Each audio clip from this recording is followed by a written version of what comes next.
You're watching LMCC.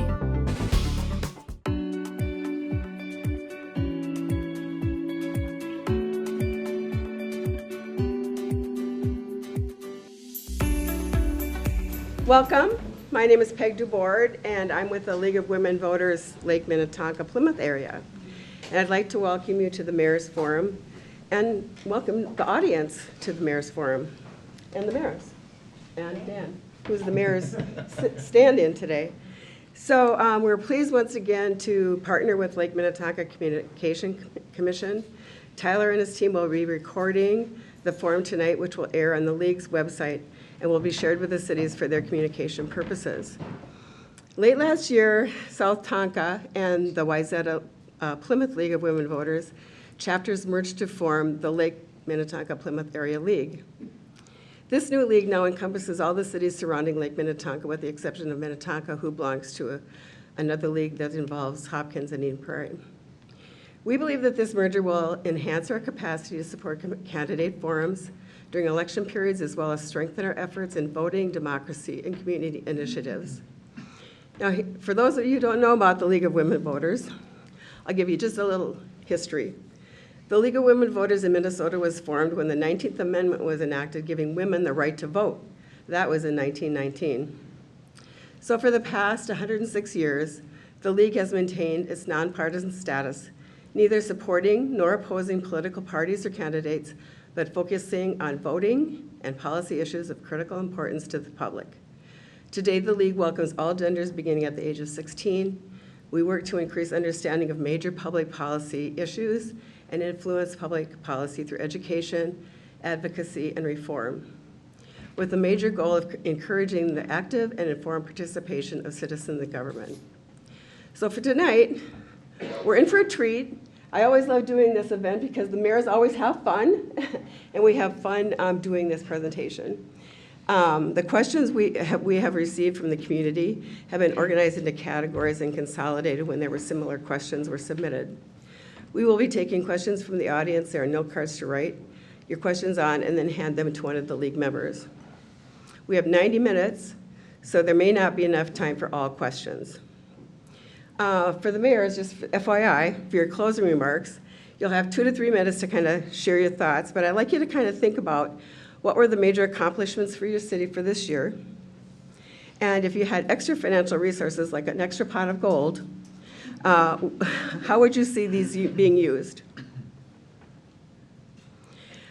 Okay, so to welcome our panel, we have Adam Jennings, who is the mayor of Tonka Bay, Dan Madsen, who is a city administrator for Deephaven. He's standing in for Mayor Kent Carlson. Gary Ringate, mayor of Excelsior. Nope. Jennifer Labadie, mayor of Shorewood. Hi. And Tom Fletcher, who is the mayor of Greenwood. Nope. So here we go for the questions tonight.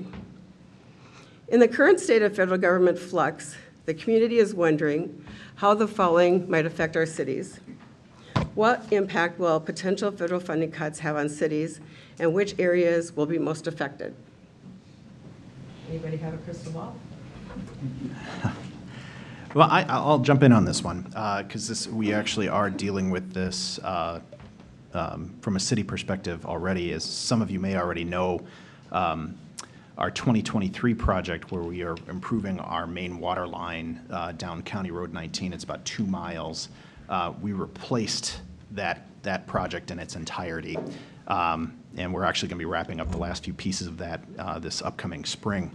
But we had received a $3 million federal grant for that project. And once we tie everything off, that's when they are planning to provide the funds to us. But we've had a few different issues where, one, we just generally, is that $3 million in play? We've had some issues from a technical standpoint, either setting up, we have a new city administrator and he's tying into the HUD system, which essentially administrates those funds. And there's been a little bit of a lag there because the employees that would help our city administrate these things and set that account up have either been furloughed or let go. So there's been some issues there. So We're still anticipating and we're planning on receiving that $3 million, but we're also talking right now about potentially setting up alternative financing, temporary financing, to see if we can, if we have to bridge that gap. But we don't know yet. Okay. Anybody else have some response? Similar with Adam over there, we have a couple of grants out there that we're worried about the funding with, and same thing, our city staff is trying to figure out some alternatives if they can't figure it out or get it settled. So I think everybody's kind of suffering from that. Any other cities specifically have any other? Nope. Greenwood has no federal grants. Yeah, Does have Shorewood the has- so we have no benefit of it, so we also have, yeah. I At went the back. moment, Shorewood has no federal grants, but on the other hand, it prevents cities from seeking additional sources of potential income for future projects. When cities that already have grants that are now in limbo, it constricts the expansive thinking of the leadership of cities, because we're not going to seek that money. Dan, did you have something to say there? Well, I did. We had $1 million that was set aside in one of the federal bills for funding for our Village Hall Park project. And obviously, we're not sure how to plan that with the uncertainty that we're seeing. So whether it's applying for grants or waiting patiently for some type of resolution, it does put cities in a bit of a holding pattern. Okay, the next question is, are there any state legislations that cities are monitoring that would, that could be possible impacts? State funding issues, things that might happen that you Excelsior's been pursuing pretty hard for the last couple of years, a bonding bill for infrastructure, for water mains and stuff. I know this year, actually, the bill did get dropped, thanks to our representatives. Again, we're waiting to see how that progresses. We know it's in committee. We're just kind of keeping our eyes on it to see where that goes. Okay. Any other? Tom? These aren't money issues, but I think they're very important issues. There has been a big push at the state legislatures for the state to get involved in local zoning and planning, driven by the issues with provision of housing and, quote, sufficient housing in Minnesota, and not to take away from the fact, at least in my mind, and I think the rest of my council's mind, that housing isn't an issue and there aren't issues providing housing. And really, fundamentally, the issues are money-driven, lack of money to support a lot of the housing, cost of building, interest rates. The issues aren't city-driven, but when people look for solutions, they say, oh, it's the city's zoning, the city's planning, city restrictions that are, I think, are irrelevant, candidly. But there's a push for all these things, and actually the interesting thing, when I was door knocking for the last election, this is a thing that residents at Greenwood at least brought up concerns that, you know, that essentially the city's probably the biggest issue, that hearing sort of the grapevine that the city control of zoning and planning would be taken away, and you think about it, and it's just in subtle ways, like requiring, example, legislation proposed in the past, and I apologize, put me shut up, I'm going on too long, was that you could take any single-family lot, and if you met certain things, you could put a 6-unit on a single-family lot. Well, that might not fit well in some areas of some cities, and by the way, in our areas that have no transit, or where we are, it isn't really the most effective place necessarily to automatically put that. So I think a misguided solution, but that is back in a big way this year at the legislature. It's coming back in terms of bills being proposed. League of Cities is very opposed. So cities as a whole are opposed. Metro Cities is very opposed. It's a key item. We are, I think everybody here, in fact, I know when we're talking with our legislators, I think they are on board, candidly, but we need to keep them on board. Second issue, at the risk of talking too long, that people don't think about till they need ambulance, is that our EMS response, at least the folks who are in Hennepin Health area, is really slow for every city out here. Once their paramedics show up, they're great. They have really good paramedics. They have really good equipment, but it takes too friggin' long for them to get there here, typically. And I think the solution is the legislature, we've once again talked to our representatives, is a push for local control. And that doesn't mean that we start operating our own paramedic service. It just means that we can talk to Hennepin Health or whoever we want to provide service. And by the way, they do a really good job about better response times, that you stage ambulances here consistently, so that the response times you get if you live in Minneapolis, you also get in this neighborhood. Their average response time is, according to their reports, is a little bit under 7 minutes in their last monthly report. In Greenwood, we had 6 calls, code 3 calls. In November, average response of 14 minutes. Okay? Tonka Bay is even worse typically, by the way, because it takes them longer to get to Tonka Bay. I'm just saying, to me, pushing for local control, that those are, to me, I could give other issues, but I've talked too long. Those are 2 hot button topics I think are hugely important. You beat me to the punch. Huh? Sorry, Adam. No, and I really want to take the time to thank Tom for kind of spearheading this, because this is something that he's really brought to the forefront, and he's been working on pretty consistently over the last couple of years. And I feel like we're getting some traction here. So wholeheartedly would second that. For Tonka Bay, really everything for us comes down to infrastructure improvement. We're just in a position where we have to improve, our water lines at the end of the day. And I'll say it. We've been working with Representative Myers, who's here. He's been extremely proactive in reaching out to our city to see what he can do to help garner funds for infrastructure, as is Ann Johnson Stewart, our senator, as well. But ultimately, any help that we can get to help improve our water lines, which keep breaking, is our focus. Okay. And I'll piggyback off of that, even though it's not relevant to the question that was asked. Tonka Bay has failing water lines, or water lines that need help. Shorewood has many portions of our city that doesn't even have a water line. So over half of the households in Shorewood are not connected to city water. Some are by choice. There's a water line out front and they have not chosen, but many residents are not connected because no infrastructure exists on their street. And as Gary's the retired fire chief, he would, I'm sure, agree, when there's no water lines, there are no fire hydrants, which means when there's an emergency in the form of a fire, tanker trucks have to pump from the closest hydrant back to the fire. It slows response time, it's dangerous. I mean, I'm piggybacking off of Adam's response. All of our cities have infrastructure issues, and they're issues that are bigger than our small tax base can remedy all by ourselves, which means we need help from the state level, the county level, the federal level. We need to look at all different options. And like I said earlier, cities are not going to be looking to the federal options at the moment because it's too in limbo. So. And I'll add to the EMS thing if I can on that, because that honest, when I was fire chief, we fought that 20-some years ago. It's been a perpetual problem out here.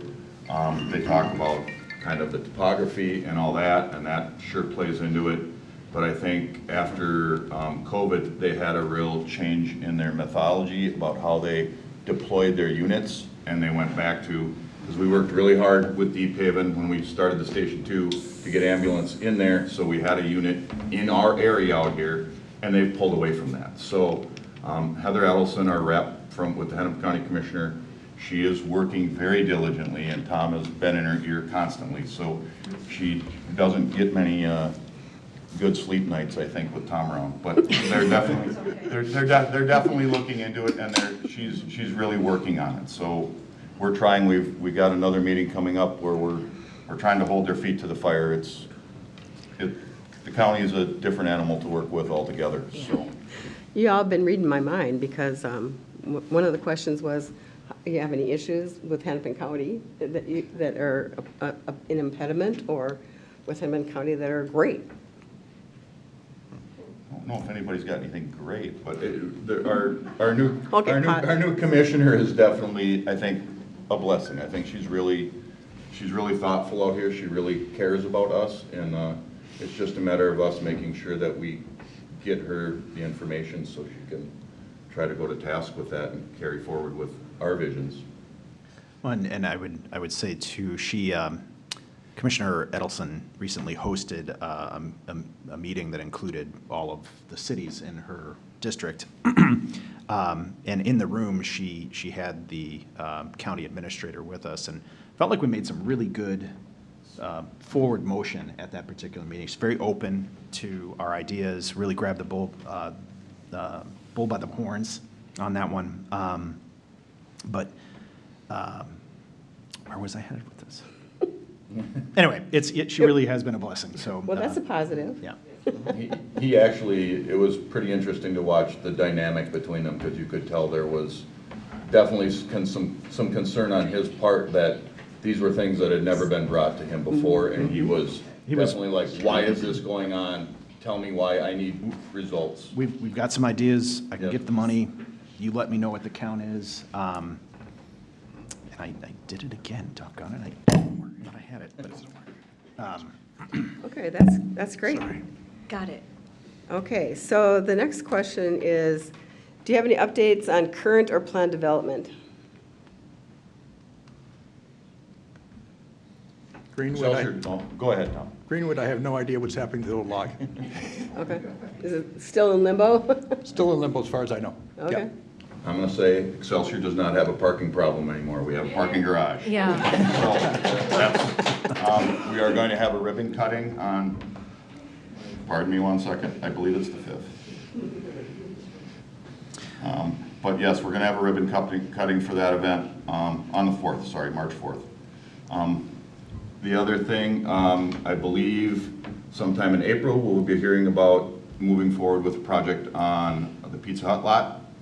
I've also had a meeting with John Davis about the old gas station across from my old shop, and moving forwards with something from that. And the Tailwind people who bought the old Bayside Event Center in that whole corner over there are going to be coming forwards with some stuff, and actually are hoping this summer to reinvigorate and revitalize the kind of that Bayview, the Bayside Bar and Grill that was going on. So that will be going this summer already. So we have a lot of irons in the fire in Excelsior right now. Our planning department is bracing for a lot. From Tonka Bay's perspective, I mean, we're largely built out as a city.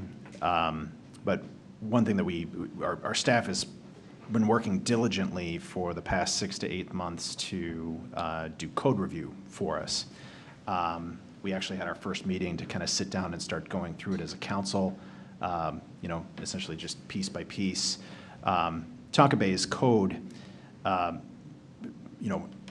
the basis of it was written a long time ago, and over time, things have just been bolted onto it, and it's kind of turned into Frankenstein's monster, and it contradicts itself in places. And so what we're going to do is we're going to go through everything from top to bottom to try and streamline things for residents, because ultimately at the end of the day, if you want to make an alteration to your home or build a new home, the process should be straightforward and simple. And certainly by doing that, it should also be less expensive for residents. But if you streamline the process, it makes it easier for the residents, it makes it less cumbersome for the staff, and there's more predictability around that. Frankly, it's easier for council too, because the thought of this is if we can create substantial, sound policy, fewer things will actually need to come to council for review. It can be completed at the staff level and hopefully be more efficient for everyone. Oh, and I do want to add, we also will be getting the Caribbean back this summer as well. So. Oh, that's good too. As far as Shorewood goes, we are also pretty much built out as a city. We don't have a lot of open lots. There's an organization called the Met Council or Metropolitan Council that kind of helps cities with issues like the sewer lines. But as part of that help, they require that we meet certain parameters. And we have to do something called a comprehensive plan, which lets them know the direction we're planning to take our city in the future. Several years ago, when Shorewood submitted our comprehensive plan to the Metropolitan Council, they failed it. And they failed it on the basis of lack of density, housing density, and lack of affordability. So how do you get this approved when we don't have a lot of empty land to put anything on? So we became creative, and for example, the Holiday gas station on Highway 7, in the event that would ever get torn down and built back up, it could still say commercial with possible housing on top. And we added little pockets like that. Continuing on that train of thought, we have also started redistricting the density of certain areas of the city. You can't do it lot by lot, that's called spot zoning, but you can do a small district. And one of our more recent ones was the district, if you know where the garden patch is, then right next to it there's a small gray building, and across the street is the yacht club. We changed that to a higher density residential possibility in the future. That doesn't mean the garden patch needs to close their doors. They can sell that to someone who would like to maintain it as a garden patch. But they could also sell it to a developer who could put in housing. And there has been a proposal, it's only a proposal, that where the yacht club was, there could potentially be a higher density housing, perhaps townhome, perhaps apartments. And I find that very exciting because we don't have a diversity of housing product. It's very hard for I think our only, and correct me if I'm wrong, mayors, our only police officer on the whole department who lives in the cities they police is the chief. It's hard for our firefighters, our cops, our teachers to live in the city where they work, to live in the city where they're investing a good chunk of their time. So perhaps another product could be put on that land. So that's still a long ways off, but it's something I find very exciting. Also, we talked about transportation. So when COVID hit our area lost all bus routes, and they haven't come back.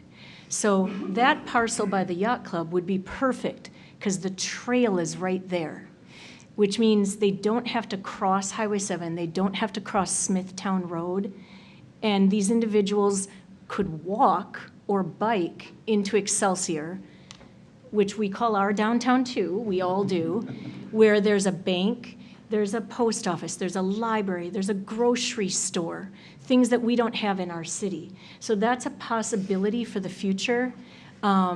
It's only in the concept phase at the moment, and it hasn't come to the council because everything is in steps. And but if that would come, I would be very supportive of something that meets our density requirements and provides a different type of housing product for our community. Okay. Can I piggyback on that transit thing? Metro Cities is an organization of, I think most cities here are part of Metro Cities, of metropolitan cities. And now on their, in fact, on their policy is a policy to allow cities to opt out of Metro Transit, which, well, I actually got it added there in their policy. And I occasionally push with our legislators for an opt-out, which in my mind, we have zero. We also suffer from zero transit service in Greenwood. And transit will admittedly, the world of transit is changing hugely. What worked in the past probably won't work in the future. It's not necessarily easy to have the density for transit, but still there's a need for it. And in my mind, the ability for an area such as ours to potentially opt out of Metro Transit and maybe talk to Southwest Transit as an example, we want to provide service, look at options in terms of reintroducing some transit service in the area would be, now that would require state legislation, but that would be something that would be very worthwhile to have an opt-out option for cities such as ours. Just FYI, piggybacking on your transit comments. Yeah. So. We good? This is a little bit of a long one. There seems to be a growing trend of building large storage areas in residential areas. On Smithtown Road in Victoria, which is in this area, a residential structure with 6,000 square foot garages under construction. This is an area of single family homes, and according to the neighbor, that's large enough to hold 27 cars or 50 cars if lifts are installed. So purchasing a home in a residential area typically comes with the expectation that zoning regulations will maintain the area's residential character rather than allowing commercial-type buildings. So would ordinances in any of your cities allow this type of structure to be built? I think at Tonka Bay, I'm not sure we have a lot big enough to put a garage with 27 cars. Double-decker. That would be news to me. Certainly, we see quite a few variances because roughly 2/3 of the lots in Tonka Bay are non-conforming.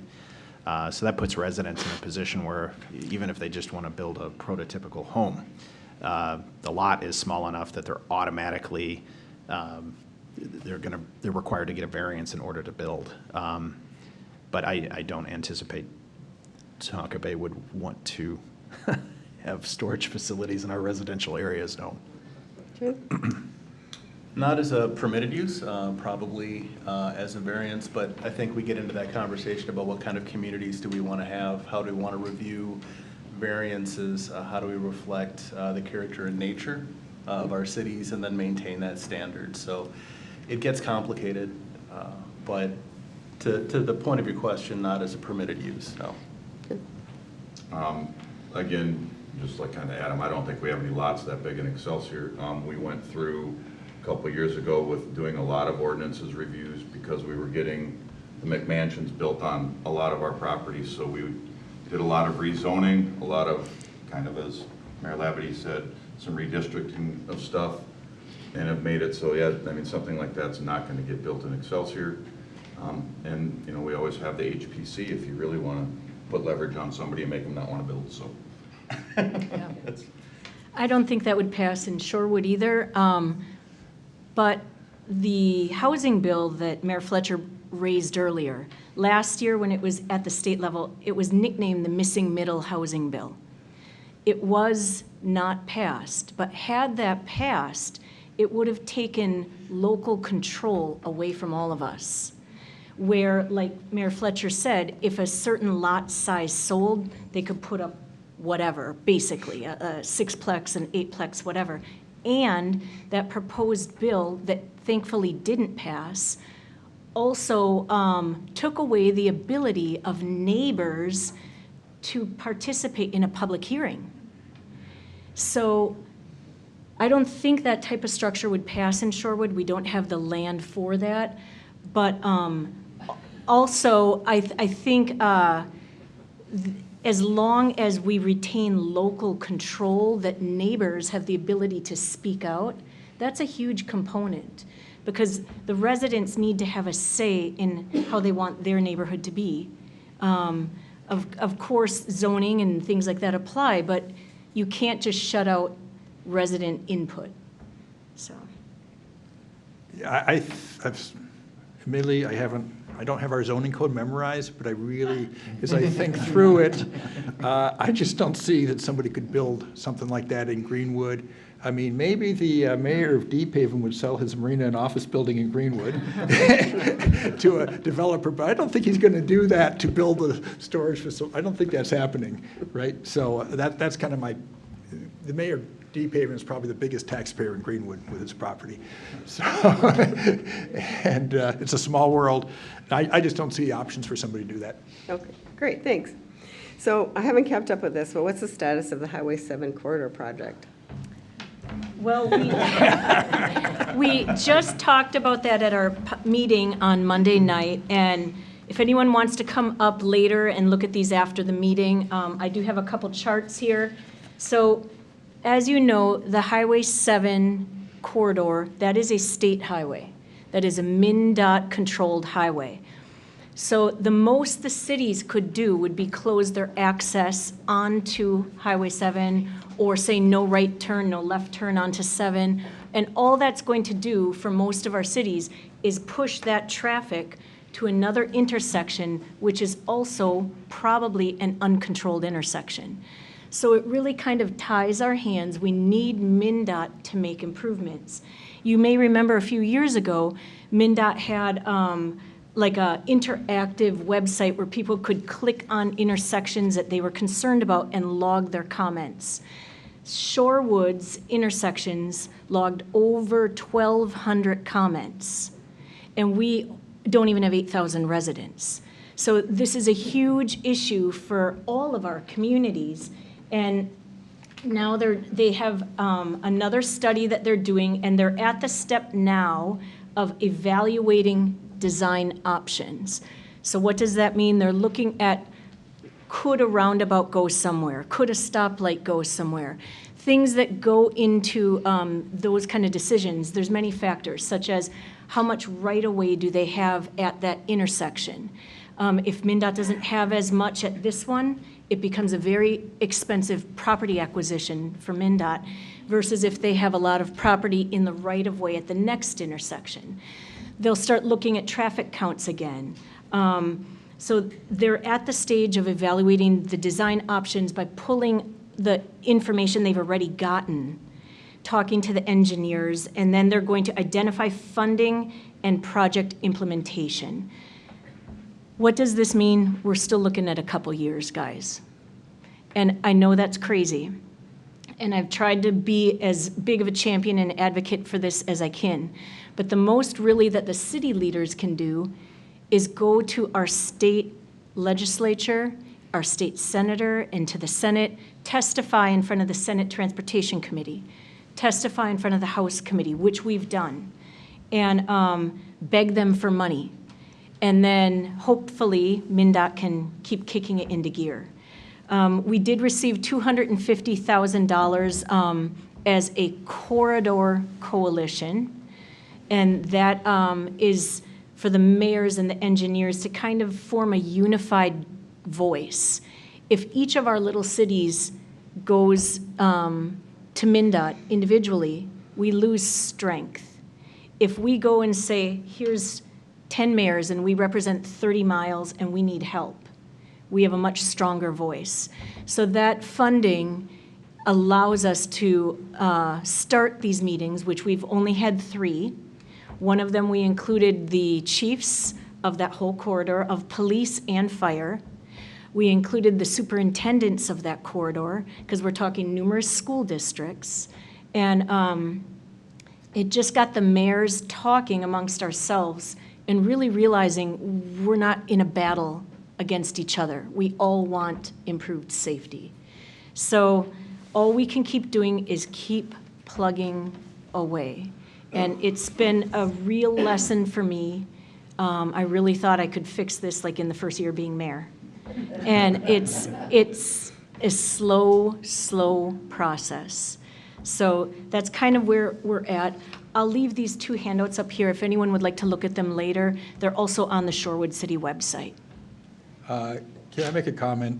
I really need to compliment Mayor Labaday, along with, and Mayor Wearsome of Minnetonka is also really, I think you 2 jointly have working on taking the lead. I know he's not here and not part of this, but he is also, I think you'd agree, he's also been active with you. I think you initiated it, but he's been really supportive.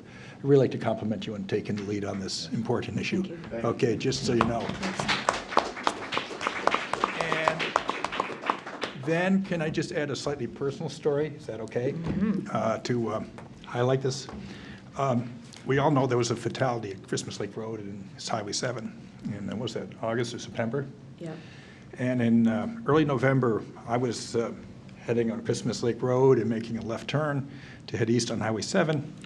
And I'm about third back in traffic at the light there. And you know, that light, everybody's making a left turn from Greenwood. They're all in a hurry because that light is short and you got to move. So I'm third back, I believe. 2 cars go ahead of me, make their left turns. I go to make my left turn. There's a pedestrian in the crosswalk. I stop, okay?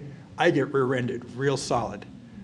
The police chief tells me that was a near miss for the pedestrian, okay? If you think about it, they didn't see my white van. They hit me, that's great. Pedestrian was fine. I mean, it just, to me, brought home, personally, you know, the danger that exists on this highway. You know, and that's, so 1 fatality, horrible. 1 near miss, that's not good either, in my mind. Thank you. And I believe, weren't you on the way to a regional council of mayors meeting? Yeah, I had to apologize for being late. Yeah. Oh, and by the way, the person who hit me asked, well, what was the pedestrian doing there? And I'm going, well, that's a crosswalk. Yeah. Okay. All right, moving on. So we all know that the seasons are not quite what they used to be. So can you speak to any measures your cities are taking to protect natural resources and infrastructure against climate change?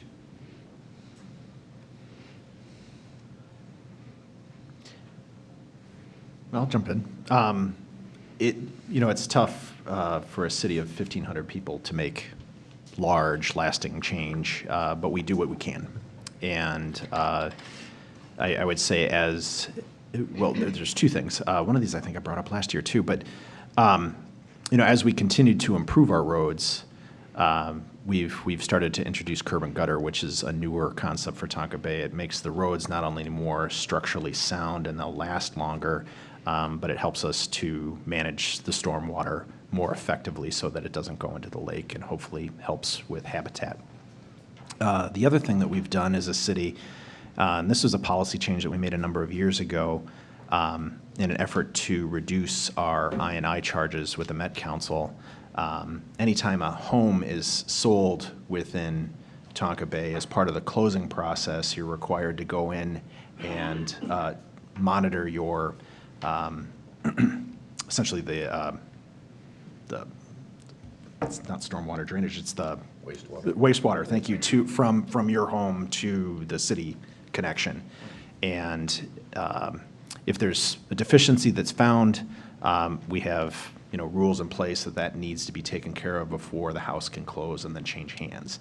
And we're actually, we knew it would be a slow process when we put that policy into place, because you basically only have a shot at fixing this when the house changes hands, which doesn't happen very often. But it's been in effect long enough now that we're actually starting to see some really real change. The charges that we're receiving from the Met Council are significantly lower than they have been in the past. Deephaven is in our second year of addressing inflow and infiltration. We're focusing on our mains, but also on the lateral services from people's homes to the sewer main. So much like what you're talking about, trying to cut down on that. It saves the city money, saves everybody a lot of headaches. Additionally, we are focusing on a couple of big stormwater projects, and our council, as of the last year or two, has really started to focus on invasive species. And I know in terms of a larger impact, one city may not make a difference, but if all the cities make an effort, the aggregate total certainly can. So we actually have a meeting in about 2 weeks to address buckthorn in some of the public spaces. I know that we spend a lot of time talking about aquatic invasive species and what we can do as a community to try to make a difference on our side of the lakes.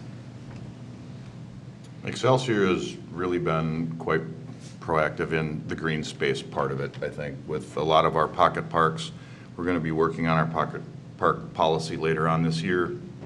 Obviously, the pavilion and putting the garden on top of that.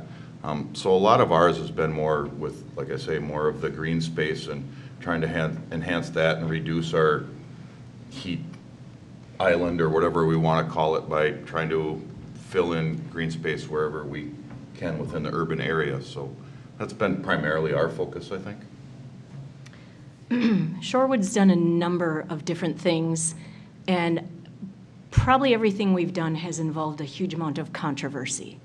One of the areas of our city, the Shorewood Oaks neighborhood, Strawberry neighborhood, the neighborhood that abuts Freeman Park on the western edge, we started having like these 100-year rains, like every 5 years. And that whole area of town would flood. And they would have water in their basements, and we would get phone calls, I've lost my wedding pictures, they were in the basement. Just horrible calls. I've had to gut my whole downstairs level. We're afraid we have mold growing in the home. So several councils ago, we took the action of creating what we called Shorewood Ponds, which for a while looked like a large hole. And the purpose of it was that it would become a natural drainage area where this groundwater could go and eventually make its way into Lake Minnetonka naturally. Well, after it was finished, it was that dry summer, the really drought summer. So then all the naysayers said, this is a waste of an engineering disaster, a waste of taxpayer money. But now the past couple summers, as we've had wet summers, those ponds have filled up. And around the ponds, we created walking trails and we used native plantings. So it's taken a long vision, but it is now, in my opinion, an amenity to our city that I'm proud of. It was an expensive project. Anything with infrastructure is expensive. But I'll say that project that was done several years ago will never be that cheap ever again. Things only get more expensive. And some of our large projects that we did at a time when money was very cheap. We borrowed when money was cheap, and we borrowed a lot of money for these projects, but we maintained our AA+ bond rating. That's not something that's given out lightly. It's given out when your auditors of your city review your books and say, hey, they're making wise fiscal generational decisions. They're doing good things with taxpayer funds. So that was one of the things, was our Shorewood ponds, our native plantings. Like Dan mentioned, we've also started addressing buckthorn, but we did it in more of a reactionary method. We received a $50,000 grant from the DNR to remove buckthorn. And it kind of morphed right in front of us because the grant required cutting and daubing on the raw cut. Think of like a big Q-tip. And that was DNR's request and part of the grant. But we had many, many residents coming out saying they don't want any chemicals in our city. So we went back and we modified the terms of the grant so we wouldn't lose the money. But it involved many more manpower hours. And it's not a sustainable use of our manpower. We did have 2 large-scale volunteer events that were organized by residents themselves, that were well-attended, and the residents who showed up worked their butts off. But that's not sustainable to eternity either. So as a result, we're starting at the City of Shorewood, we're creating a Parks and Recreation Comprehensive Master Plan. We're in the infancy stage of that. The stage we're at is accepting RFPs for a qualified consultant who can provide professional services to our city to help us develop this plan that looks at our parks, looks at our environmental issues, looks at our native plantings, looks at control of emerald ash borer in a more totality package. So that's some of the things Shorewood's been doing, and our biggest thing is that we're creating this master plan that I think is really going to help guide us through some of the issues that 10 years ago we didn't anticipate, we didn't foresee. So thank you. Mm-hmm. Greenwood has really not done any specific measures. I think I would say is that our zoning code, and this really predates concerns with climate change and greenhouse gas, has been has, I think, strongly pushed for maintaining, it may say, try maintain the green in Greenwood.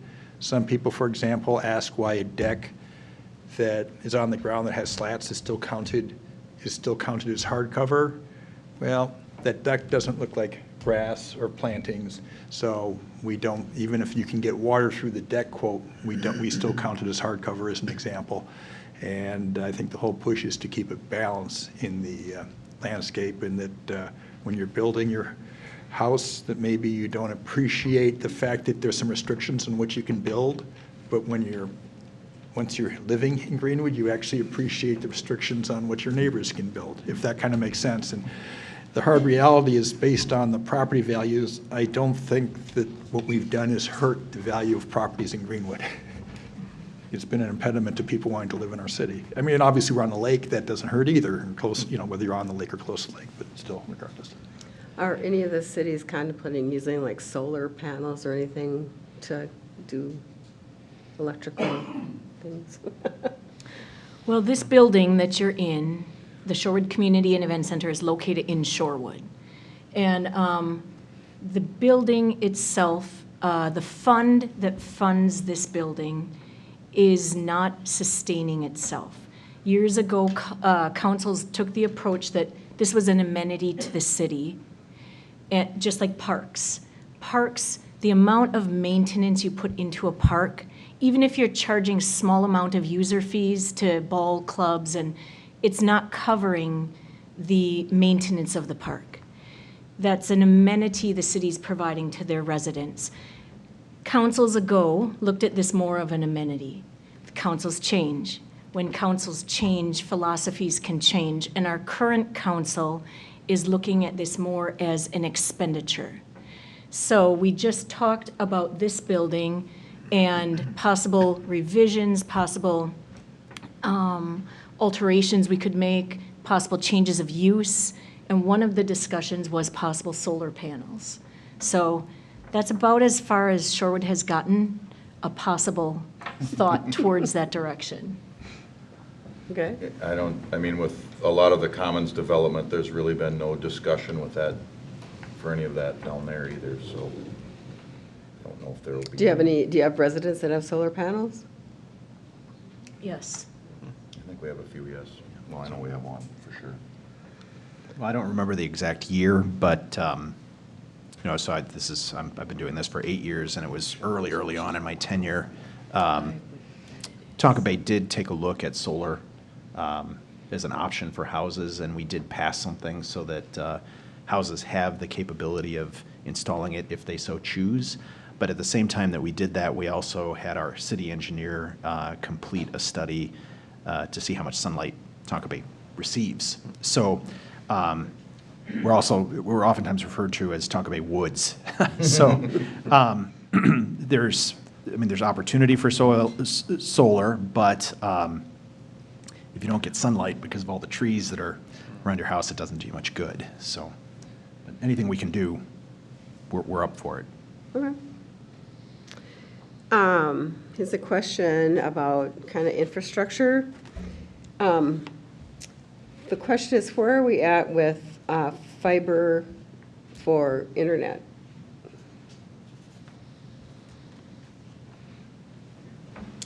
Good, I can jump in on this one, at least on the front end. I'll take a run at it. One of our accomplishments this year was bringing fiber to City Hall. And we know that fiber runs down some of our main roadways. We've worked with media. Sorry. Okay. We've worked with My bad. MediaCom and some other groups to try to extend that to some of the more residential areas, and I know that's in the works. But there's a lot of interest, and has been, in Deephaven with trying to get fiber to all of the homes. The city of Shorewood was searching for this for many years, and we were pursuing companies that frankly didn't find our city the way we're laid out, the fact we have 1.5 inhabited islands, as a profitable use of their fiber. But now we do have a company that has started coming into our city, has started laying some, and we've recently had another company reach out to the city. So that would be great. Competition is always good. We're glad it has started in our city, but we would like to see it throughout the whole city. So is that something the city would say is a utility, or how does that work if there's more than one cable laying company laying the fiber? I think we would treat it like they are independent contractors. That's an independent, it's not so much a city Sorry. utility, it's their own infrastructure. I have 2 fiber lines in front of my house. You can build multiple fiber lines, and multiple companies can come in and compete. Yeah. Now, one fiber line I can't access because it's a through line that doesn't stop at my house, and the other one I can. Greenwood, to answer the question, Quantum Fiber, which is actually CenturyLink under a different name, built out most of Greenwood, just didn't even tell us this summer. And so most of Greenwood has fiber except for one area where they don't do, where the homeowner association doesn't allow, everything was done underground originally, so that neighborhood does not get, they elected not to, because they basically just strung overhead instead of burying, and they said it was cost prohibitive. That's what I've heard from the residents, to bury, but most of Greenwood now has fiber, Quantum Fiber, which is kind of nice. Actually, it's very nice.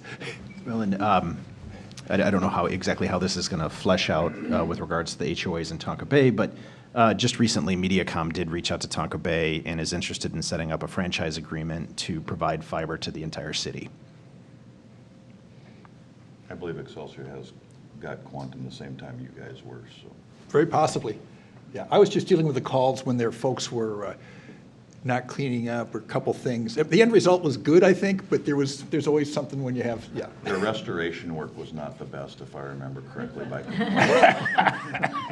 Gotcha.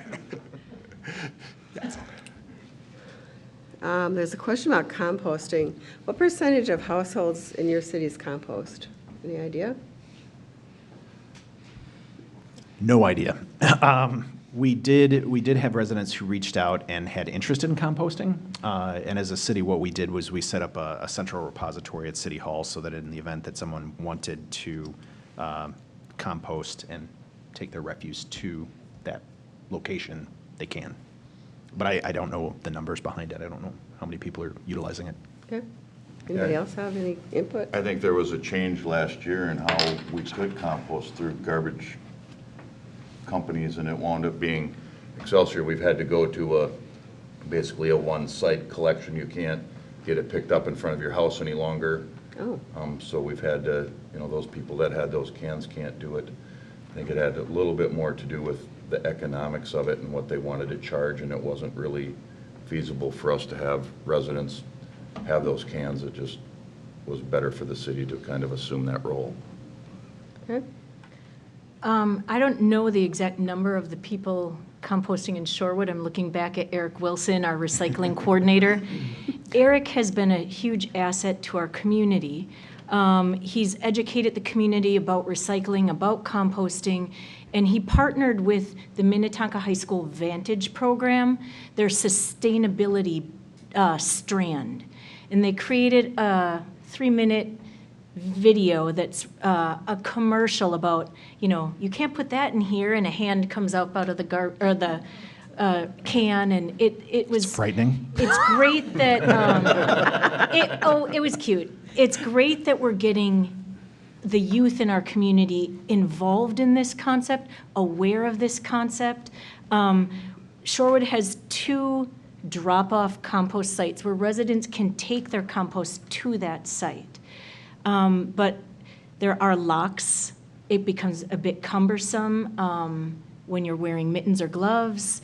So we're exploring the possibility of expanding a more robust compost system, but it's also an issue that's being talked about at the county level. And it's kind of like we don't want to go forward and create all this work and then maybe it gets shot down by the county anyway. We'd rather work in conjunction with the county. So we're kind of moving forward, but keeping a big eye on what the county's doing and the direction that could go, so that we're not, duplicating the efforts of our staff with their staff. Yeah, good idea. Yeah, I would say for better or worse, sometimes for worse, sometimes for better, the county sets a lot of the rules of the road, and some of those rules of the road are driven by the state for both recycling and composting. Our compost is, thank you Deephaven for providing a shared compost site, so we appreciate that. We pay them for it. They don't do it for nothing, but it's a very fair charge. And but I think that composting is very much a work in progress in terms of how to get a solution that works meaningfully, that people say is whatever. It certainly is very much a work in progress. On the recycling side, there are reports, and it seems like Greenwood is always, our hauler tells us that Greenwood is one of the top cities for recycling, so we're always kind of, in Hennepin County, so we're always kind of proud of that, So, and not only how much we recycle, but I think really importantly, the quality of the recycling, because the unstated thing on recycling is that, some people want to recycle a lot of stuff, and they throw all kinds of stuff into it that actually contaminates, and what you really want is clean recycling on the multi-sort that is proper stuff that goes through the system, and sometimes more is not better. It's the good stuff, the stuff that should be there. All right. So many mature cities in your communities are being removed due to development and infrastructure projects and invasive species, et cetera. What efforts are the cities making to conserve, protect, and/or replace your city's tree canopy? Well, Excelsior is a tree city, and we are very proud of that. We wear that plaque a lot. We just went through our ordinance, actually the last council meeting, and redid our ordinance using a lot of the state arborists' recommendations about things, keeping canopies high. Some of the most contentious things had to do with actually raising the levels along the street because as being the ex-fire chief, I always tried to tell people using a fire truck to trim your trees wasn't good for the tree or the fire truck. But Excelsior's been very active in that. We've been very proactive. Jennifer Carone, our council member, she is a huge spearhead in that, and I don't think she will let that go if we try to take it from her. The city of Shorewood does have some requirements when developments go in or when a new house is built on a lot regarding tree replacement. Another thing is, for years, we were trying to preserve and save a certain number of what we called heritage trees. These were large ash trees throughout our park. Unfortunately now, the ash borer is in our city. And so putting our money and our time towards preserving these large trees is going to be something that's discussed in that comprehensive master plan that I spoke about earlier. And that's a question we have for the professional that the city plans to hire to give us guidance on that. The reason we were trying to preserve them was because if we cut down every ash tree all at once, some of our parks would have looked pretty naked. So we were trying to do it on a revolving, rotating thing. Another thing we do as a city is we offer a tree sale. And residents can buy trees at a very, very affordable cost. And it's a number of native varieties. The ash tree, the trees the boulevard trees that all got these diseases, cities have slowly learned that you need a variety of trees going in so that as the next pest comes, it doesn't take out everything you just put in today. So we offer a variety of trees through our tree sales that residents can get at a very affordable cost. And we sell out every year. I've been on the city council Greenwood since like 2008, mostly as a council member, and this predates my time. In fact, a lot of things in Greenwood predate my time, so I can't take credit for them. Greenwood's had a very strong tree ordinance. Yes, there have been some amendments and changes that predate my time on the council, and I think it's been very effective and very beneficial in terms of trees. I think the results speak for themselves, candidly. So we're a very tree-friendly city. And the other comment, we did do an an ash tree inventory, and we took the key trees that we saw around the city on public properties. We had a practice of injecting them to basically protect them from the ash borer because you can do injections. You have to do them every 2 to 3 years. And the hope is that those trees we can preserve some of those trees. You can't do it for every tree. It doesn't make sense, but to a certain extent, we've done that. Well, and similar to both Shorewood and Greenwood, Tonka Bay already has ordinance that's built directly in so that if you're developing a home, you're required to plant a certain number of trees. We did receive a grant. Unfortunately, I can't remember where it came from right now, but we did receive a grant to help us do an audit and inventory of our current canopy, and the city's been working its way through that to remove older trees, dead trees, invasive types of not trees, I'm thinking of buckthorn. But right now, we're in the midst of a construction project, which is like one of the largest construction projects that Tonka Bay has done probably in the last 50 to 60 years. And we've had to remove not only a number of ash trees, some of which were already infected, but just trees in general that were in the right-of-way that were impeding the construction of the roads. So actually at our next council meeting, our city engineer with whom we contract is going to be bringing a plan forward for us to replace all of the trees that were cut down in the right-of-way during the construction process. In the city of Deephaven, we don't have a tree preservation ordinance that regulates trees on private property. We do have requirements to plant trees like most of the other cities do when you develop a lot. We have been very aggressive in funding public works to address some of the emerald ash borer trees that we have. In the rights of way, there are just a lot of ash trees, and they're infected and they're dying. So one of our focuses is making sure that we stay ahead of that 3-year curve and remove those in a timely manner so they don't become safety hazards for people using the roadway. In line with that, though, we're working with the park board and the council on a tree replacement plan where we've identified areas in our public spaces, parks, beaches, where trees would be beneficial. And we're working on a process and a policy where when we remove a healthy tree, and probably even in consideration of some of the ash trees that are being removed, we replace those trees with 1 or 2. And we know that it takes a very long time for those trees to mature. So we're really trying to get after this now so people in 20, 30 years can have the benefit that we see right now with the trees that we have in our parks. Okay. Okay, there's one other question about garbage. It says Excelsior has single-service garbage hauler. What are the other cities doing to address the issue? Tonka Bay has single service. You don't have any? No, we have a single service hauler. Yeah, we contract. I said, well. We contract with Republic, so Republic provides trash services, recycling services to the entire city. Okay. Yep, Deephaven does as well. We have single service, and it's an interesting question that sometimes comes up, whether it's beneficial to not have that and allow the open market. But the challenge is then you have so many more heavy trucks driving on your roads, it's gonna drastically increase the rate of deterioration of your infrastructure.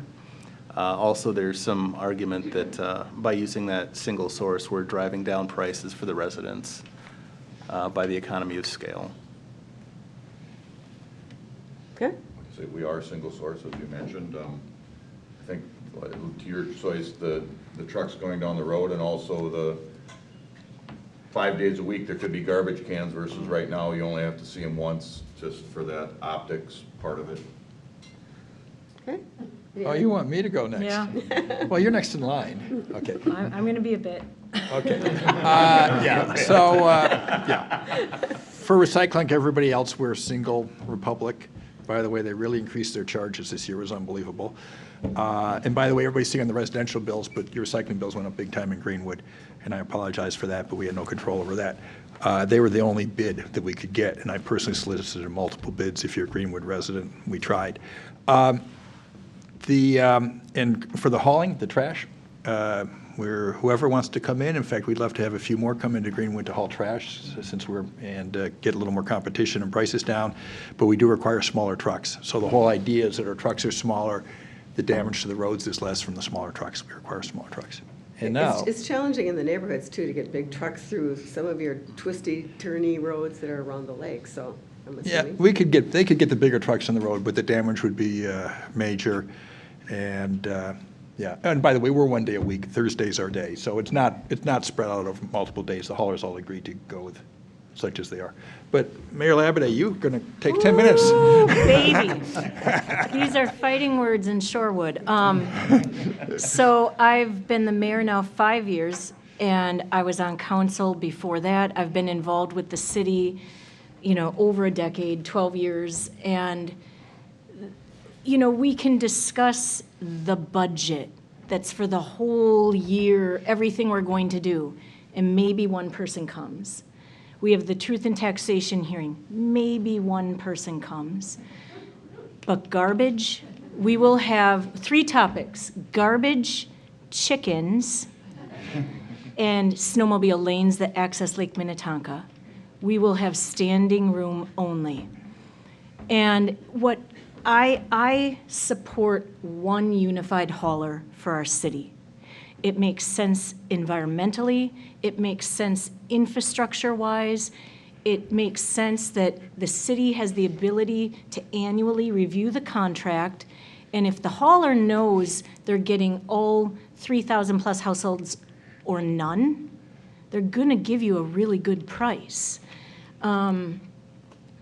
But when we had this on the ballot, well, not on the ballot, when we had it on the council discussion agendas years ago, several years ago, we were shocked at the level of passion on both sides of the aisle.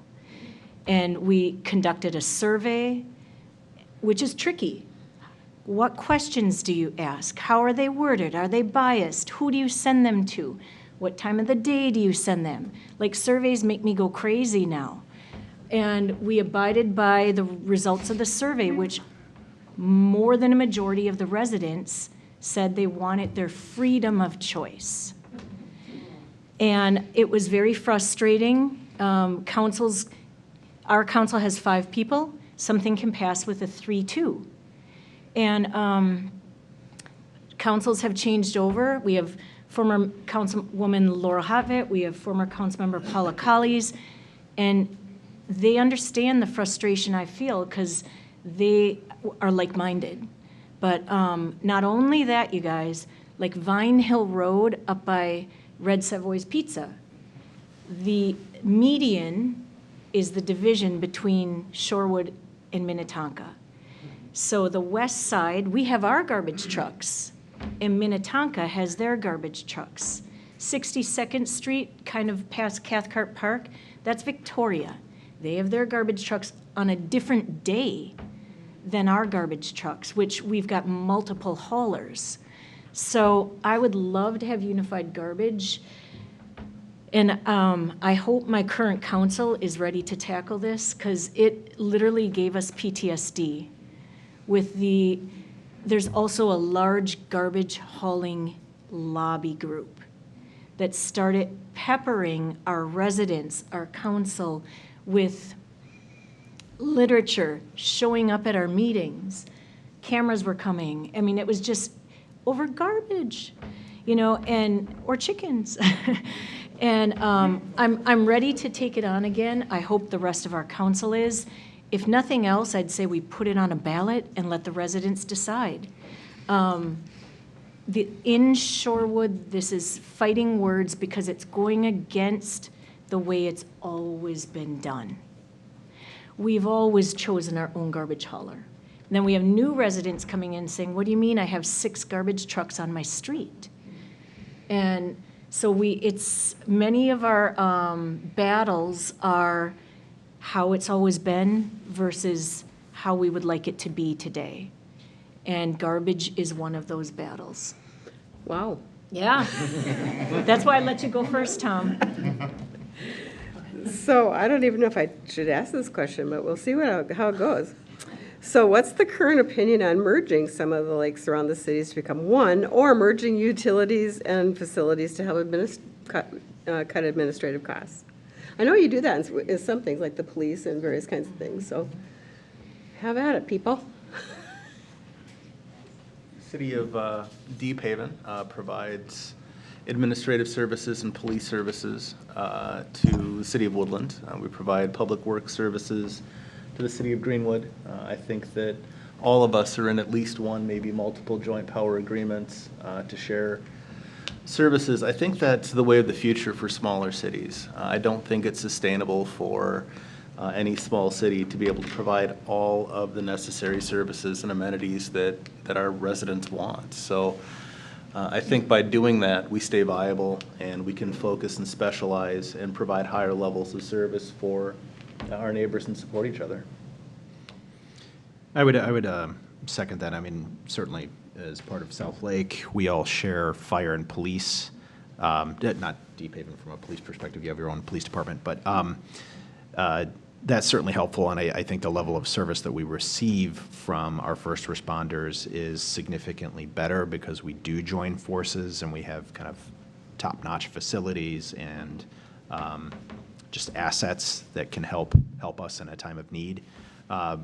Even from a public works standpoint, I know we have, Tonka Bay has agreements with both Shorewood and Excelsior where we share, I think, the jet truck. But when it comes to the administrative side of things, certainly Tonka Bay hasn't taken a look at this at any time recently, but I do, in conversations I've had with our previous mayor, he had sat down and crunched the numbers, and it didn't make economic sense for Tonka Bay at the time.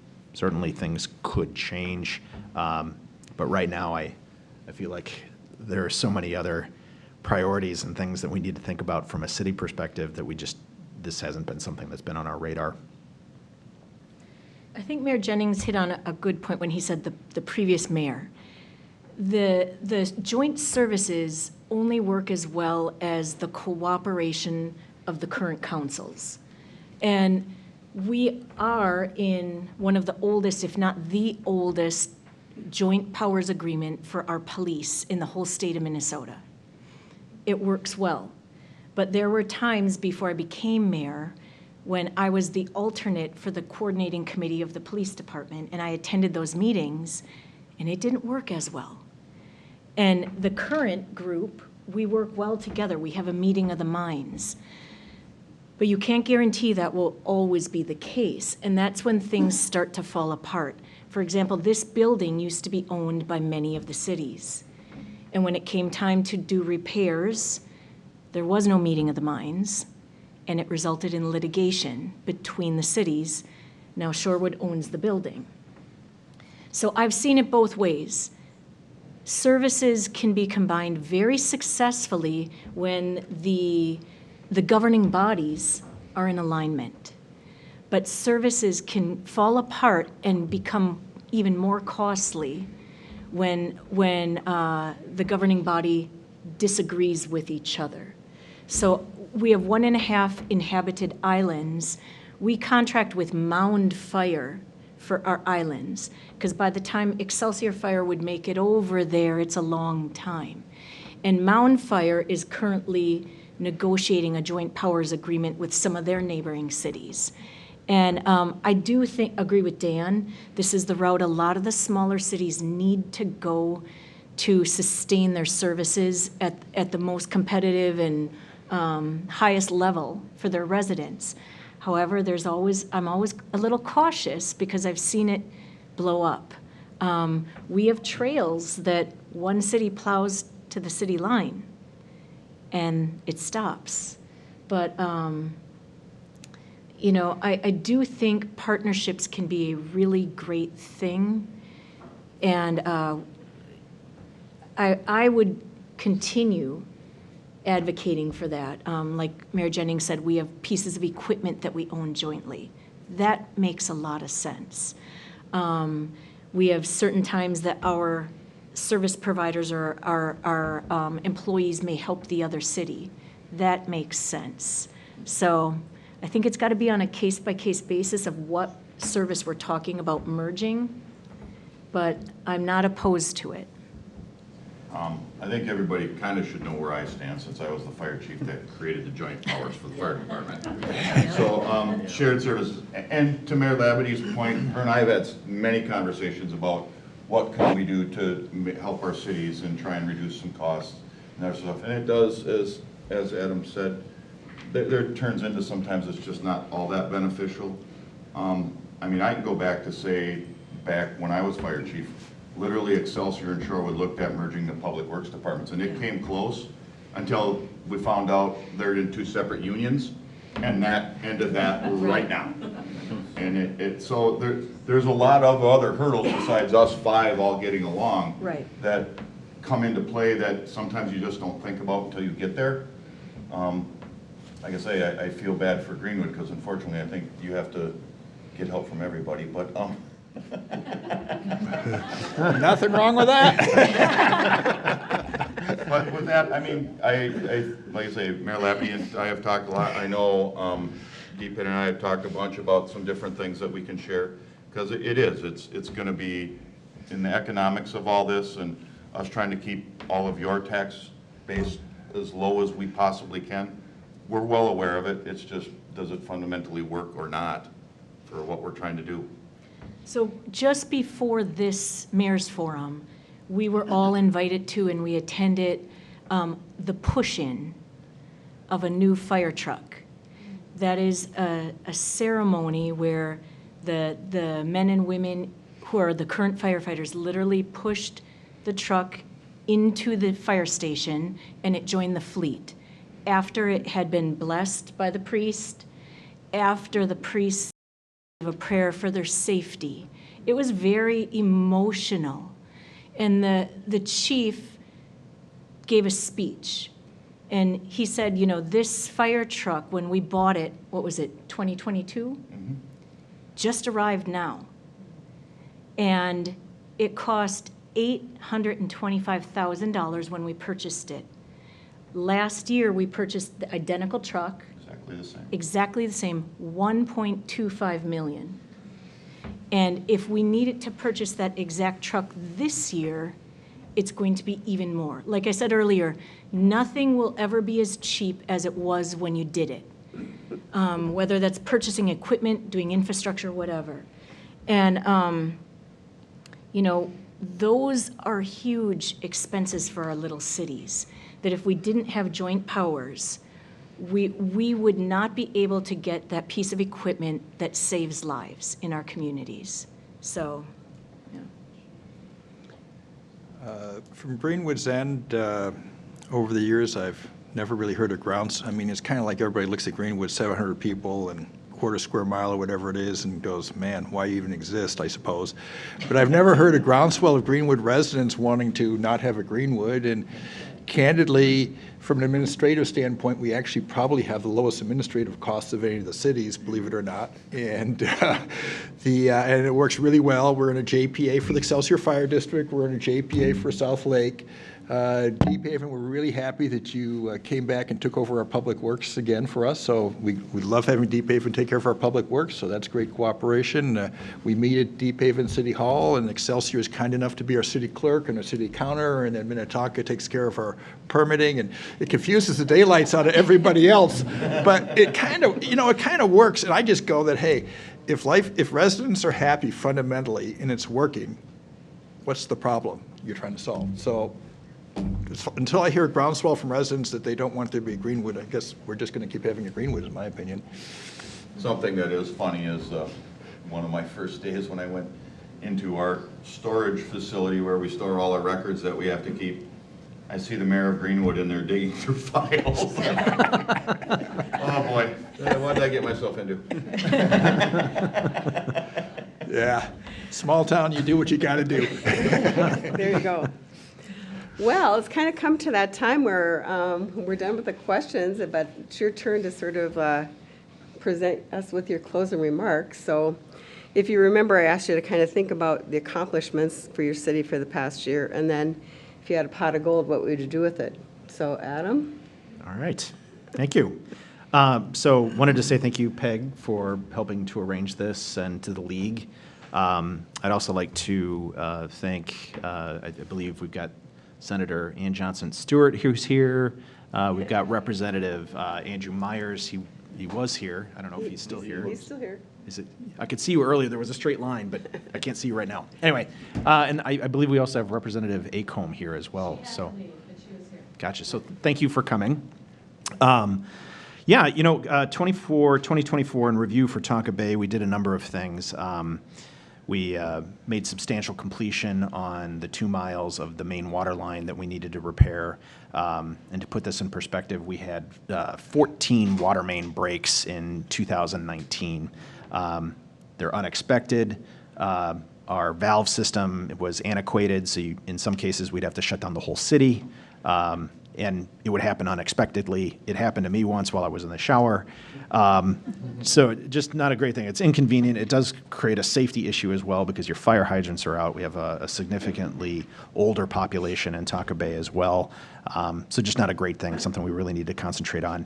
Since that's been replaced, we have had 0 main water line breaks. So, yeah. But yeah, no, we continued forward because that's not kind of the end of the story. Essentially, those breaks then sort of push their way into the ancillary lines that feed off of the main line. But we really grabbed the bull by the horns on this one, and last year we started to improve 18% of the city's water, sewer, and roads. Ultimately, at the end of the day, it all comes down to the water. But if you go in to fix the water, you're going to have to fix the road anyway, and if you're down there, you may as well go ahead and replace the sewer because that's just the best time to do it from an economic standpoint. And so we'll be wrapping the last of that up this upcoming year.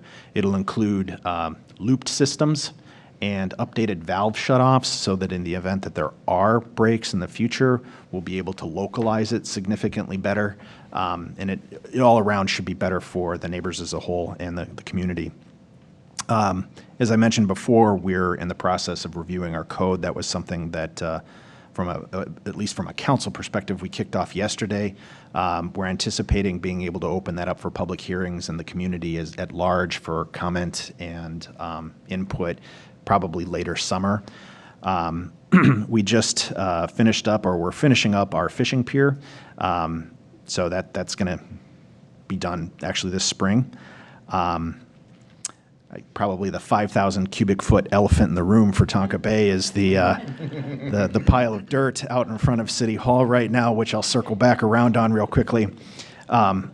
Going forward in 2025, we've got a new city administrator with us who started on the 21st in January. So welcome. He's been doing a fantastic job already. We're going to wrap up our infrastructure projects. We're going to try and finish up our capital plans to include, we're trying to prioritize it based on the number of breaks that are happening in any particular neighborhood. Sorry. We're going to continue our parks improvement. Right now, we're revamping our website so that it will be able to provide better communication to the community. That will hopefully come out, I believe it's next week. Is that right, CJ? So it's very soon. And we also improved our IT platforms within City Hall. Just to kind of recap on the dirt, the soil, sacred soil that's out in front of City Hall. Essentially, we had made the proposal as a council to identify a location for this soil on August 20th. Essentially, what we were faced with as a city was we were told after the project had begun that we were not allowed to remove these soils like you typically would on a road project, and we needed to keep them and repatriate them within city limits. The choice that we had was that we could have either stopped improving the water lines and the roads, we could have stopped construction and figured out a solution, or we could have found a temporary location for the soils and moved forward with the construction project. Had we stopped construction, we were on the hook for contractually, where we would have been paying what are called delayed construction fees to the contractor to the tune of $15,000 to $18,000 a day, and that adds up really, really fast. So that's how we ended up with the soil that's out front in front of City Hall right now. We put together a plan on September 24th. We've had at least 3 meetings where we've kind of opened it up to the public. Anybody who had concerns or wanted to answer questions at City Hall could have come in on the September 24th, October 8th, and January 14th. And that was roughly about 50% of our total meetings, just to answer questions, just to let people know this is what's going on. I feel like I'm speaking too long, so I'm just going to jump to, am I good? Okay, I guess I'll just say, so basically the game plan starting in late September was the tribes seem to be okay with the proposed location that we have, but we have some homework to do as a city. So in October, November, December, we completed a wetland delineation study and also a phase 1 archaeological study, which took a little more time. Those came back, there were no major issues that were raised. So in January, we passed a topographical survey, which was completed very quickly. And I'm happy to report that we are officially in the design phase of working directly with the tribes to see what it is that they want to create mounds for this location that we've identified within the city. So that being said, pot of gold. It was kind of boring at first because I was thinking infrastructure, but that's what we're going to do anyway. If we had just endless amounts of money, Yep. Just one thing. I would love to improve walkability in Tonka Bay, and that would be to put together a trail system in conjunction with making County Road 19 more pedestrian friendly so that we could tie ourselves in more conveniently with like the trail system. The way I've always kind of talked about this is it would be my dream for kids who kind of live on the north side of town to be able to hop on a bicycle, take the trial system safely over to Excelsior, get some ice cream, maybe someday watch a movie again down there, but make it more of kind of a small community. So I apologize for taking so much time, and certainly if anybody has any questions after the fact, you can talk to me. All right. Thank you. So the city of Deephaven had a lot of change in the last year. We have 6 employees in City Hall. We have our planner who's been there for, I think, 4 years now. I'm the second longest tenured employee at 1.5 years. So we've been able to manage that change reasonably well. But that creates its own headaches as we learn to work together and grow. But we're fortunate to have a very supportive city council that made everything much easier. I should back up and thank everybody for the ability to be here. I know that Mayor Carlson's traveling. He wishes he could be here, and it's important to him that we're represented. So I'm doing my best from an administrative standpoint to speak on behalf of the council. In terms of achievements, we had a lot of internal achievements. I won't get into those. Outward facing, we received a Sports Authority grant for $300,000 from the Hennepin County Youth Sports Authority that will help fund a new hockey rink that we'll be building this year. So our Village Hall Park plan that started a couple years ago is really coming to fruition. We have different phases, but this is a very good first step. Additionally, we've spent a lot of time planning on our roads. About 30% of our roads are in struggling condition. So we're working on, our maintenance programs for crack filling, fog sealing, using newer products like Maltine or Reclamite to really extend the life cycles of some of these roads, especially when they're newer. Maintaining those on the front end is helpful. And then crack filling, something that's going to be new to our community, but I think is really important. The back half of that then is coming up with a cadence or a plan on replacing our roads. So we've started funding road projects. The plan is to do about 3 miles of roads in 3-year increments, and by the third project, roughly 9 years, we would have that 30% of the roads that we've talked about back in excellent or new condition. It's taken a lot of work and conversations and meetings to try to come up with this plan, but we're fortunate that our community's been patient as we get after this, and hopefully they'll remain patient when it's construction season for 3 miles of roads in a small town in 3-year increments.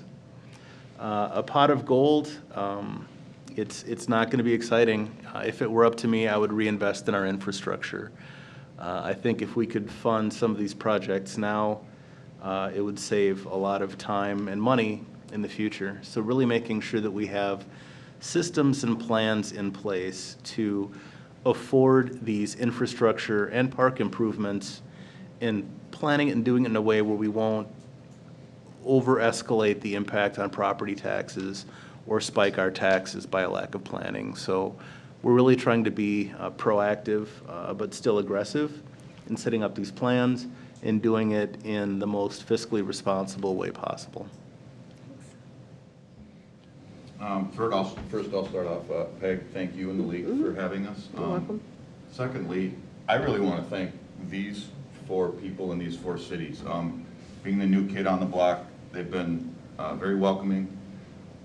We all have the same problems, and these are great people who have elected some fabulous people to your cities that they're wonderful to bounce my problems off of and keep me pretty focused in what I got going on.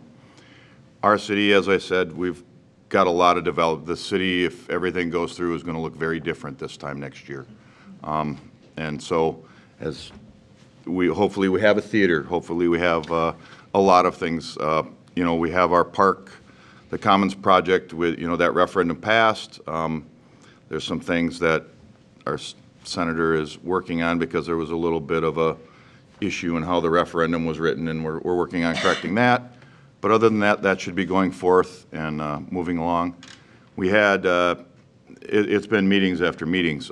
Literally, we have a work session meeting before every council meeting right now. We've done a lot of strategizing, a lot of strategy sessions, figuring out some priorities, one of which was the parking and getting that resolved and moving forwards with trying to correct a lot of the perception and kind of the what's going on with the paid parking in Excelsior. We just recently went out for an RFP to actually hire a parking contractor to take over all of that for us. It's something that really put our staff in the weeds all the time trying to manage, and became very cumbersome. We have several systems that are there. They don't communicate. Things break. Stuff's obsolete. Just all kinds of problems. So we got that moving forwards, that hopefully before season we want to have that completed sometime in May. We've also been working pretty hard to just do something about the one thing that we don't have that everybody else has, except for, unfortunately, Greenwood, is a city hall. And that finally got the green light with that this last council meeting that we can start moving forwards with either looking at the sites that were they were looking at before, or going forth with, if I can answer a little before the pot of gold, I want that old school building. And I want that bell back up in the tower because we actually have the bell in the Public Works garage. I have a lot of wants with that. But we got to move forward that, and we got to do it in a way that makes sense, that's very transparent to everybody, because that building is expensive if that's what we decide we're going to do and what we can afford to do. So just moving forwards with those things. We've had a lot of turnover on our council, so we've got a lot of people that are trying to get their boots on the ground. Similar with several cities, we've had a bunch of staffing turnover, and so we've had our city manager, Christy Luger, who's just awesome and a great second hand for me, has been working really hard. We did an organizational study, trying to figure out how to best move forwards. We had a bunch of retirements. So we lost our, what was our assistant city manager and our city attorney. So we've got some things going on internally that we're trying to correct that way and get our staff the help they need, and that takes time. Staff has been looking at different alternatives. Like I said, they did an organizational study that's coming before us. Government moves slow. As a business owner, I struggle with that a little bit. I'm used to being lord of my manor, but I also understand there's a definite process here, right? And a lot of that is transparency to the residents, and that I'm very happy to partake in. Great. Other than that, we're trugging along. Super. How big is this pot of gold? Yeah, government does move slow, and I find it very frustrating. I ran track all throughout college. I was a sprinter. I don't do things slowly, and I've had to slow down a little bit. If I had an unlimited pot of money, I think the way that we could utilize this to the benefit of our whole community is roads, trails, and water. And the reason I say three things is because it all falls under the veil of infrastructure. The most fiscally sound way to add any of these improvements is to do them all at the same time. When you're improving a road and you're ripping it up, that's the time to add water lines. That's the time to contemplate, should this road have a trail? Should this road have curb and gutter? So as I said earlier, it's very stressful when our firefighters have to go to an area of our city that there are no fire hydrants. It's also very stressful. We've encouraged residents, over half of our cities on private wells, as I said earlier. We can't test the wells of private residents as a city. We've encouraged residents to test their wells and report their findings back to the city. And we have arsenic throughout our city. And the fact that there are kids and grandmas and dogs and everyone's drinking potentially contaminated water is very scary. So I would like to be able to provide clean water with water lines running in our new streets that have curb and gutter and trails as it's appropriate. Shorewood has different pockets of the community that's very unique from a different part of the city. So I'm not saying every single road needs a trail, a gutter, curb and gutter, and a brand new road. And one thing we've done that's going to help us determine how to manage our infrastructure, the City Council recently authorized the preparation of a data-driven pavement management plan. So the pavement management plan that we just approved, it will be a comprehensive study that will assess the condition of every single road in our community. We just received that report at Monday night's council meeting. So every single road in our community now has a score or a rating. And what makes that score? Numerous factors. Not only how the road looks on top, but how it is under the surface. Not only is the road looking good, but are the ends crumbling because there's no curb and gutter? Is it full of potholes? There are so many factors.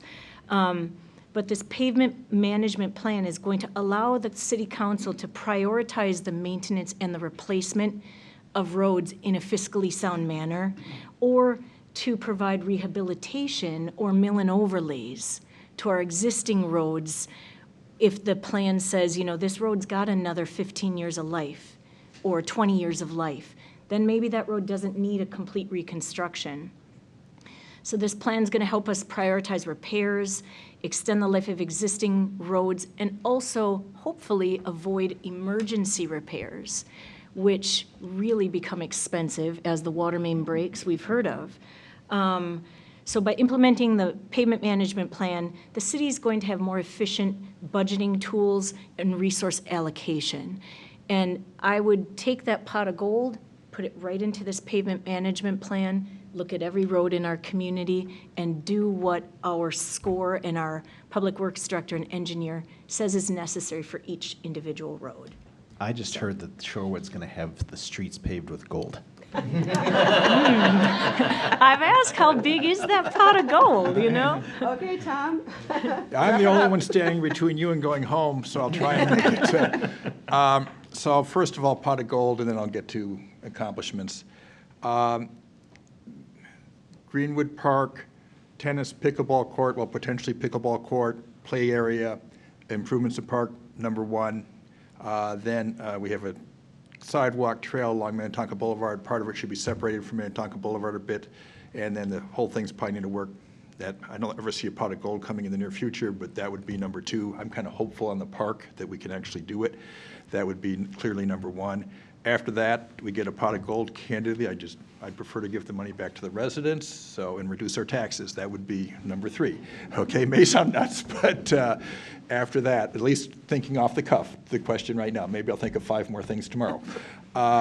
Accomplishments, I would put 4 things, although they're a little bit different. Number one, and some of them kind of were at the end of 2023. Number one, the agreement with Deephaven for Public Works in 2024, that's, I think, proved to be a huge win for both cities. We really appreciate the service that Deephaven provides. I understand it's been very good for Deephaven in terms of their ability and personnel and so forth. It's worked well for both cities.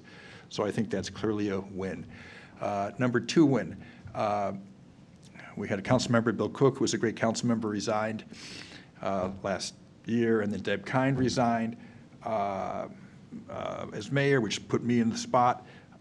We have the accomplishment in Greenwood is people forget, you know, the mayor's kind of the figurehead, but the council members, we have no more vote than anybody in the council. And I really am blessed to have 4 really great council members with Brian Malo, Jennifer Gallagher, Christy Conrad, and Mike Marty. And we may not always agree, but that's the accomplishment that I really value continuing forward, that we just have I think everybody on my council is really concerned about what's best for the city. We may not always agree what's best, but they really come, I think, it's huge. They're just a really good group. So I think that's a good accomplishment to have that done. That's not me, that's them, but hey, what the heck. Next accomplishment is fire department.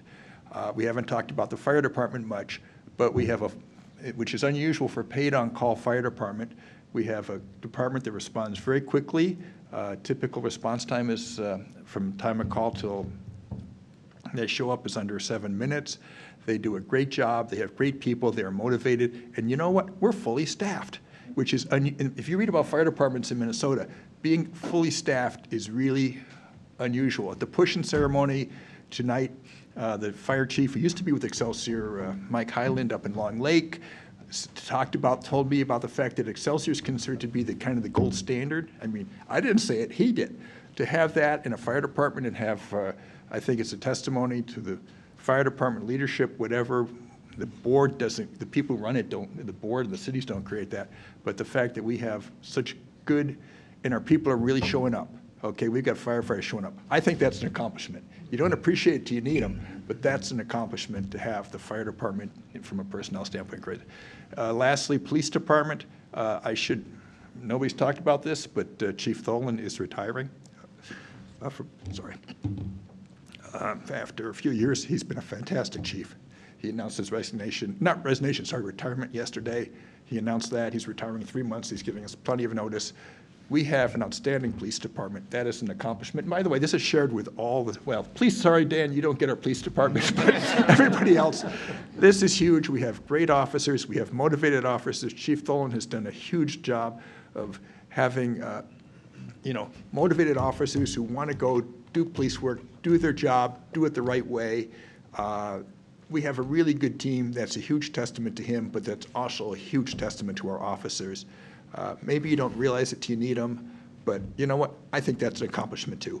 And I really thank the chief for his years of service and what he's brought to our department. I really feel very strongly about that. Thank you. I'm done. All right.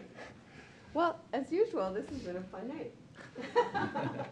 I love hearing all the things that you're doing, separately and together. I think that shows well for how you cherish our Lake Minnetonka area, how you work together to make sure that you're protecting it.